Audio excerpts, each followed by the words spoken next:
Voici une confession. J'ai un petit problème de lecture. Vous adorez ça. Vous nous obligez à le faire. Sérieusement, je lisais bien plus de 100 livres chaque année, ce qui fait vraiment beaucoup de livres. Ce n'est pas ainsi que je vis. Ce n'est pas ainsi que j'ai organisé ma semaine dernière. Qui range ses livres de cette façon? Laissez-moi juste les sortir un mercredi au hasard, les mettre sur cette table où je ne m'assois jamais, et où je ne lis certainement pas. Mais bon, tout ça pour les clics, littéralement. Et ils viendront. Commençons par la leçon numéro 1, l'argent est un jeu. Maintenant, si vous avez grandi dans une famille comme la mienne, nous ne parlions pas vraiment d'argent. Ce n'était pas nécessairement tabou, mais ce n'était tout simplement pas quelque chose qui était abordé dans le cadre de conversations quotidiennes normales. Et je trouve intéressant que notre société mette simultanément les gens qui ont de l'argent sur un piédestal, mais démonise aussi le processus pour en obtenir en disant des choses comme l'argent est la racine de tous les maux ou que les gens qui se soucient de l'argent sont égoïstes et avides. Maintenant, grandir avec ces perspectives contradictoires sur l'argent signifie que la plupart d'entre nous souhaitent simultanément avoir plus d'argent, mais se sentent aussi étranges, coupables et sales d'en parler avec des amis, de la famille, des étrangers ou juste avec qui que ce soit qui nous écoute. En conséquence, la majorité d'entre nous souffrent en silence, préférant ne pas poser de questions stupides et avoir l'air idiot, ou passer pour un cochon capitaliste avide obsédé par l'enrichissement. Et c'est cette mentalité qui empêche la plupart des gens de construire jamais une richesse significative. Mais voici une observation intéressante, les personnes qui sont les meilleures pour gagner de l'argent sont celles qui comprennent que ce n'est ni bon ni mauvais, c'est simplement un jeu. Maintenant, que vous l'aimiez ou non, nous devons tous jouer à ce jeu. Vous avez besoin d'argent pour survivre dans ce monde, donc vous ne pouvez pas vous en passer. La seule chose que vous pouvez décider, c'est comment vous allez jouer le jeu. Maintenant, la plupart des gens qui ont grandi dans une famille comme la mienne optent pour la stratégie perdante de simplement enfouir leur tête dans le sable et de prétendre que rien de tout cela n'a vraiment d'importance, ou de se plaindre que le jeu est truqué donc ils n'ont pas à essayer. Écoutez, je ne dis pas que nous sommes tous nés avec les mêmes chances, parce que ce n'est pas le cas. Certaines personnes se voient distribuer des mains assez pourries à la naissance, tandis que d'autres se voient simplement offrir des as de poche. C'est la réalité de la vie. Mais voici la chose, la seule chose que vous pouvez contrôler, c'est la façon dont vous jouez bien les mains qui vous sont distribuées. Et la qualité de votre jeu est dictée par votre connaissance des règles et la manière dont vous exécutez votre stratégie, ce qui nous amène à la deuxième leçon que j'ai apprise en lisant plus de 100 livres sur l'argent. Avant de pouvoir vous soucier de gagner le jeu, vous devez comprendre les règles de l'argent. Je pense que ce qui retient la plupart des gens, c'est cette croyance limitante selon laquelle l'argent est compliqué. Et si c'est votre cas, sachez simplement que ce n'est pas de votre faute de penser de cette manière. Vous voyez, il y a beaucoup d'argent lié à Wall Street et à l'industrie financière en général, conçu pour faire paraître tout le système écrasant, confus et simplement brutalement compliqué. Et pourquoi font-ils cela? Eh bien, pour comprendre pourquoi quelqu'un fait quelque chose dans la vie, vous avez juste besoin de comprendre les incitations. Comprendre comment fonctionne l'argent n'est pas compliqué. Cela a simplement été rendu ainsi par des personnes qui profitent de votre ignorance. Alors laissez cela pénétrer, puis allez-y et laissez-vous frustrer, puis prenez la décision de renverser la situation simplement en vous engageant à apprendre les règles du jeu de l'argent. Maintenant, il y a toute une série de règles sur lesquelles nous pourrions nous pencher ici, mais voici 3 que je pense être peut-être les plus importantes. Si vous comprenez bien celles-ci, vous vous en sortirez probablement bien. Premièrement, l'argent va à celui qui y prête le plus attention. Ma vie financière a commencé à changer rapidement pour le mieux une fois que j'ai commencé à mettre en pratique 2 pratiques. Premièrement, un budget, que je sais n'est pas sexy, mais qui est important car le budget est votre plan de jeu et sans lui, vous êtes simplement à l'aveuglette. La deuxième chose est un audit financier quotidien. Maintenant, celui-ci est intéressant car dans mon expérience, les personnes qui n'ont pas de grosses sommes d'argent sont terriblement confuses sur ce que font ou ne font pas les personnes qui ont de grosses sommes d'argent avec cet argent. Voyez-vous, l'autre jour, je regardais une vidéo où un gars partageait comment devenir riche avec un petit salaire, ce qui, si cela vous intéresse, j'ai en fait une vidéo sur exactement le même sujet. Mais au lieu de donner les mêmes vieux conseils que vous entendez de tout le monde sur comment devenir millionnaire en 40 ans, j'ai en fait exposé le plan exact que j'ai suivi pour passer du salaire minimum à millionnaire en 3 ans. Et je mettrai un lien pour cela dans la description ci-dessous pour que vous puissiez le consulter. Bon. Revenons à ce gars qui donne des conseils. Il a dit quelque chose de bien intentionné mais complètement faux. Il a dit, pensez-vous que les gens riches ont des feuilles Excel où ils enregistrent, le 23 juin, j'ai acheté 2 sandwichs au poulet et à la tourte pour $10.51? Non. Non, ils n'en ont pas. D'accord, en fait, oui, beaucoup le font. Peut-être pas exactement comme ça, mais j'ai bien rigolé de cela car je l'ai fait littéralement chaque jour au cours de la dernière décennie. Sérieusement, voici mon journal. Voyez-vous, si l'argent est un jeu, alors ce que vous avez dans votre compte bancaire est un score. Et je ne peux littéralement pas penser à un seul jeu où vous ne connaissez pas le score à tout moment. Je veux dire, le score est une information importante qui vous dit comment vous vous débrouillez, comme, est-ce que le plan de jeu fonctionne réellement ou devons-nous changer de cap?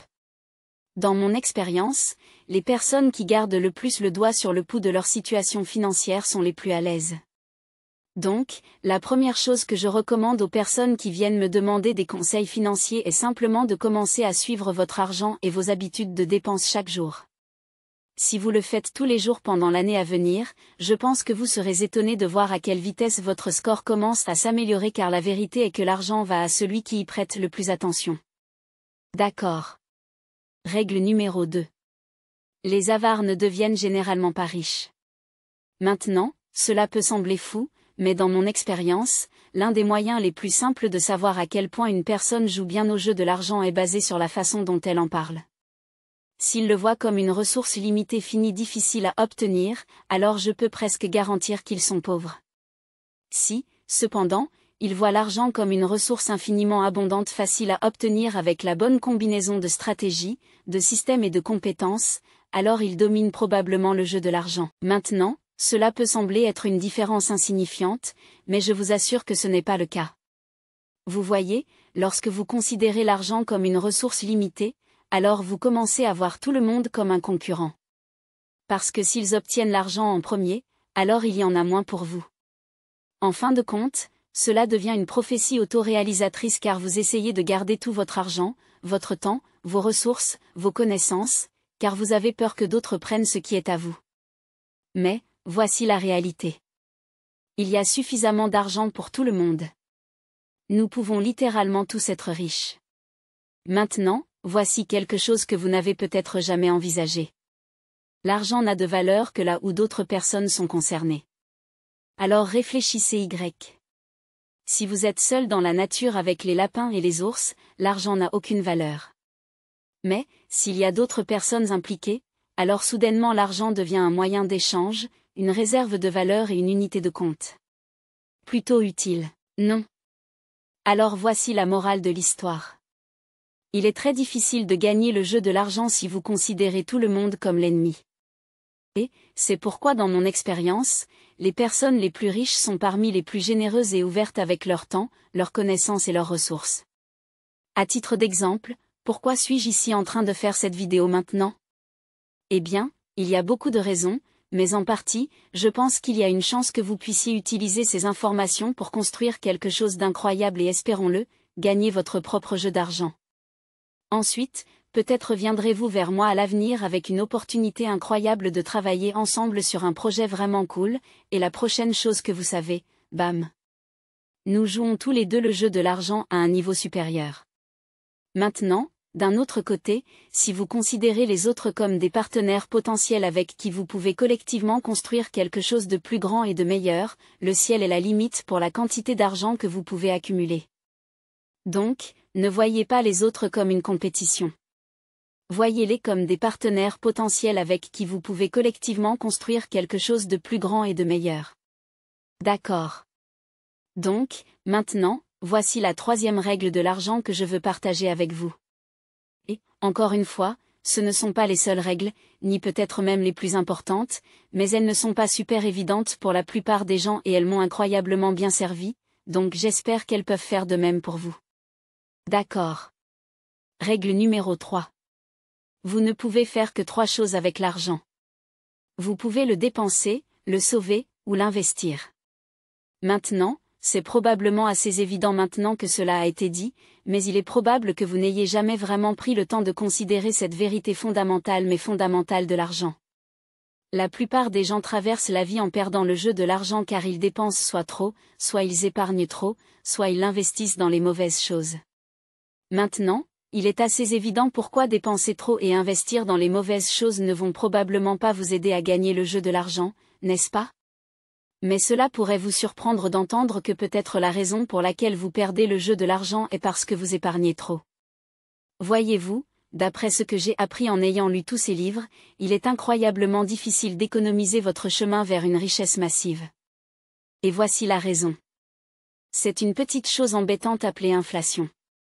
Je ne vais pas entrer dans les détails de l'inflation ici, mais pour les besoins de cette vidéo, sachez simplement que les choses tendent à devenir plus chères avec le temps et le résultat est que le pouvoir d'achat de votre argent ne cesse de s'affaiblir. Ainsi, $1 aujourd'hui vaut plus que ce même dollar dans 10 ans à partir de maintenant. Et, ce que cela signifie vraiment, c'est que l'épargne est une illusion.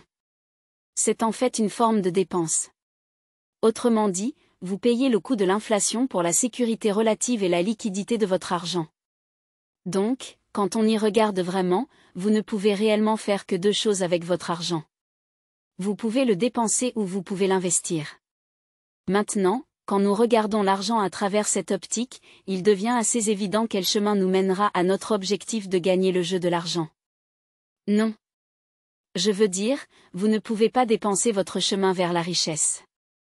D'accord, donc récemment, je suis allé beaucoup plus en profondeur sur ce sujet particulier dans une vidéo précédente appelée Comment devenir millionnaire avec un faible salaire. Je vais mettre un lien pour cela dans la description pour que vous puissiez le vérifier juste après avoir fini cette vidéo. Mais, si vous êtes intéressé par la stratégie étape par étape pour devenir millionnaire dans les 5 prochaines années, alors je vous recommande vivement de consulter cette vidéo. En attendant, décortiquons la 3e leçon que j'ai apprise en lisant plus de 100 livres sur l'argent. C'est ceci, il y a littéralement des centaines de stratégies pour gagner au jeu de l'argent, mais celle-ci pourrait bien être la meilleure. En résumé, il n'y a pas de solution universelle. Le parcours de Warren Buffett pour devenir l'homme le plus riche du monde était complètement différent de celui de Jeff Bezos, qui a pris une voie différente de celle d'Elon Musk. Quiconque vous dit que voici la façon de devenir riche vous expose simplement la manière dont il est devenu riche. Et cela ne signifie pas nécessairement que cela va fonctionner pour vous. Voici une note importante, ce qu'ils enseignent pourrait être une stratégie fantastique qui ne fonctionnera tout simplement pas pour vous dans vos circonstances et contextes uniques. Et, je pense que cela est souvent négligé, même par moi-même lorsque je parle de choses qui ont fonctionné pour moi et que je pense pouvoir fonctionner pour la majorité des gens. Mais, la vérité est que ce que je vous enseigne et ce que d'innombrables autres gourous vous enseignent doit être filtré à travers le prisme de vos circonstances de vie uniques, de vos compétences, de vos ressources, sans oublier vos envies et désirs. Donc, je veux que vous gardiez cela à l'esprit alors que vous progressez dans votre voyage de création de richesse, qu'il n'y a pas un seul chemin vers le sommet de la montagne. Certains seront plus faciles que d'autres. Sans parler du fait que certains chemins seront plus faciles pour moi que pour vous, ou vice-versa. Alors ne vous enlisez pas trop dans le jeu de la comparaison en voyant ce qui a fonctionné pour d'autres personnes et ensuite vous blâmer parce que cela ne fonctionne pas pour vous.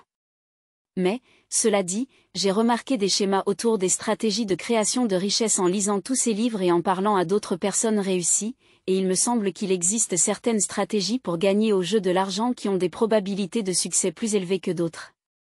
Votre temps et votre énergie sont donc probablement mieux dépensés à vous concentrer sur l'apprentissage de ces stratégies.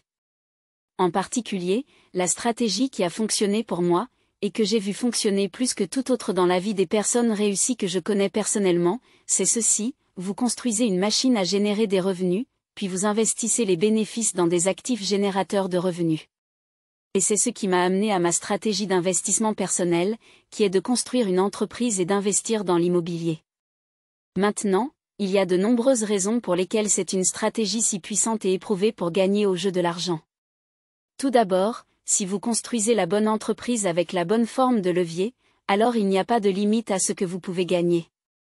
Et ensuite, si vous prenez cet argent et le versez dans des actifs physiques de qualité comme l'immobilier qui deviennent généralement plus précieux avec le temps et produisent des flux de trésorerie mensuels, Alors vous pouvez rapidement commencer à déplacer vos revenus vers une position beaucoup plus avantageuse sur le plan fiscal. Et c'est l'une de ces leçons que j'ai apprises en lisant tous ces livres. C'est ceci, ce n'est pas ce que vous gagnez qui compte, c'est ce que vous conservez. Maintenant, réfléchissez Y. En ce moment, si vous travaillez pour un employeur, vous échangez votre temps contre de l'argent. Et cela est considéré comme un revenu actif, et vous allez payer beaucoup d'impôts. En fait, si vous gagnez, disons, 55 000 $ par an, alors vous allez payer environ 22% d'impôts. Donc, là, 12 000 $ s'envolent juste comme ça. Et cela ne fait qu'empirer à mesure que vous commencez à gagner de plus en plus d'argent. Alors, que faites-vous? Eh bien, vous commencez à imiter les stratégies de ceux qui sont devant vous dans le jeu de l'argent. En particulier, vous commencez à prendre cet argent actif sur lequel vous êtes si fortement taxé et vous l'utilisez pour investir dans des actifs. En particulier, l'immobilier, car ce secteur bénéficie de certains des meilleurs traitements fiscaux. Maintenant, l'argent généré par ces actifs physiques est considéré comme un revenu passif ou des gains en capital qui sont beaucoup moins taxés. En conséquence, votre argent travaille plus dur pour vous que vous ne travaillez pour lui. Et cela peut sembler être une stratégie incroyablement basique, mais comme on dit, les fondamentaux remportent des championnats. Si vous exécutez cette stratégie sur une période de temps suffisamment longue, il est vraiment difficile de perdre au jeu de l'argent. Maintenant, si vous voulez en savoir plus sur la création d'entreprises, je vous encourage à consulter notre bulletin d'information hebdomadaire appelé « L'entrepreneur hyperconcentré ». Je vais mettre un lien pour cela dans la description. Et du côté de l'immobilier, consultez notre autre chaîne, Investissement immobilier simplifié, qui compte plus de 350 épisodes et vous apprendra tout ce que vous devez savoir, du débutant à l'avancé. D'accord, les gars. Ce ne sont que 3 des leçons que j'ai apprises en lisant des centaines de livres sur l'argent. Il y a bien d'autres leçons, mais si vous les dépouillez toutes et que vous vous concentrez simplement sur le fait de traiter l'argent comme s'il s'agissait d'un jeu, d'apprendre les règles et ensuite de maîtriser les stratégies, vous vous en sortirez assez bien. Et, qu'est-ce qui se passe les gars? Merci d'avoir regardé la vidéo. Je n'ai rien à vous vendre cette fois-ci. Je voulais juste dire merci.